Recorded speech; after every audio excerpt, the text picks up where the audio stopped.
তারপর হাসপাতালে গেলেন, হাসপাতালে নিয়ে গেল, হাসপাতাল কে কে গেছিলেন? শুধু আমি আর আমার আম্মু। আম্মা নিয়ে গেছেন। এই এই বিষয়ে হাসপাতাল কথা নিয়ে বলছো গেলেন না পরে ভাই? আমার আর লোক ছিল না, তুমি আমার কাছে স্টেটমেন্ট দিচ্ছ, স্যারের কাছে স্টেটমেন্ট দিচ্ছিল না।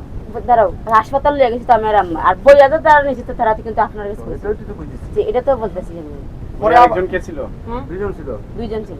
নামটা কি? একটা জহির আর একটা হচ্ছে গিয়া মসুদ্দার। না, এরা আমি দেখছি এটা না। আর্টিকেল এই দেখছি। এটা আমি দেখছি তো মহিলা দেখেন তো কোনো না না, এটা যে মাটি উঠে দেওয়া এটা আমার নষ্ট অন্য, এটা ফালাই রাখছি। এটা না, এটা বুরকা লাগের অন্য, এটা ফালাই রাখছি। চলুন আপনি একটু থানায় চলেন। হ্যাঁ, আপনার মা, আপনার বাচ্চা দুটো কই? বাচ্চা দুইটা আছে স্যার। হ্যাঁ, আপনার মা ও লোক, আপনার বাচ্চা দুটো সহ, বাচ্চা দুটো একটা বোন লোক। বোনের লোক, ঠিক আছে? আপনার থানায় যে আমরা আমার বুকা আছে, বুকা আছে। আছে। চাচি, একটু চলেন, চলেন আপনার সাথে। লোকটা মারা গেছে, সে তার শ্বশুর বাড়িতে কয়েক বছর যাবত থাকে গরজামাই হিসাবে। তার দুইটা সন্তান, তার স্ত্রী সহ থাকে এখানে। কয়েকদিন যাবতই তাদের মধ্যে পারিবারিক, স্বামী স্ত্রীর মধ্যে পারিবারিক বিভিন্ন বিষয় নিয়ে পারিবারিক ঝগড়াঝামিটা চলতেছিল। গতকালকে নাকি তাদের মধ্যে মারামারি হয়েছে। আজকেও সকালবেলা স্বামী স্ত্রী এই স্বামী মাঠের থেকে কাজ করে আইসা ঘরে ঢুকছে খাওয়ার জন্য। এক দুই কথায় এই স্বামী স্ত্রীর মধ্যে আজকেও কথা কাটাকাটি হয়েছে।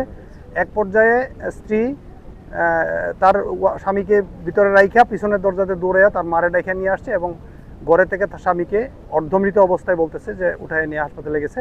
যাওয়ার সময় হাসপাতালে নেওয়ার পরে হাসপাতালে মৃত ঘোষণা করছে। ডেড বডিটার সাথে সাথেই আমাদেরকে না জানায়ও হাসপাতাল থেকে আবার বাড়িতে নিয়ে আসছে যে তার মৃত্যুটা স্বাভাবিক। কিন্তু আমরা আইসা দেখলাম যে তার গলায় জখম আছে এবং প্রাথমিকভাবে মনে হচ্ছে যে এখানে মৃত্যুটা স্বাভাবিক না, মৃত্যুটা তার স্বাভাবিক না, অস্বাভাবিক। হয়তো বা শ্বাসরুদ্ধ করে তারা মারছে, নাহলে সে ফাঁস লইছে, দুটোতে একটা হইতে পারে। আমরা ভিকটিমের যে তাকে তার সুরথাল করে তার লাশ আমরা ময়নাতদন্তের জন্য পাঠাচ্ছি, ময়নাতদন্তের জন্য। এবং তার পরিবারের যারা আছে, তার ওয়াইফ, তার শাশুড়ি, এদেরকে আমরা একটু জিজ্ঞাসাবাদ করবো, তারপরে আমরা বুঝতে পারবো আর কি আসল ঘটনা। এ বিষয়ে আইনগত কার্যক্রম প্রক্রিয়া নিয়ে আছে। জামাইটা ডাক্তার লইয়া যাই বলে ও চার জানি আমরা তো জানতাম, আমরা স্বামী দেহরিতে বাড়িতে না, বেটা মানে সব বাড়িতে আছে আর ও চিনুতে আমরা তো আর দায়িত্ব ঢুকলাম নাই। কিন্তু কি একজন মানুষ বলে তুই চিল্লা পাল্লা করে না, তারা কোনো চিল্লা পাল্লা করে না। মোরসে বুঝেন এন্ড নিচে সময় কি দেনিছে খান্দ করে একজনে না, খান্দ করে অটো কেডা কাদক সেকড়া ও বাড়ি আমরা দেহর লাগে আছে নাকি না? এ নাই না আমি বুঝছি স্যার।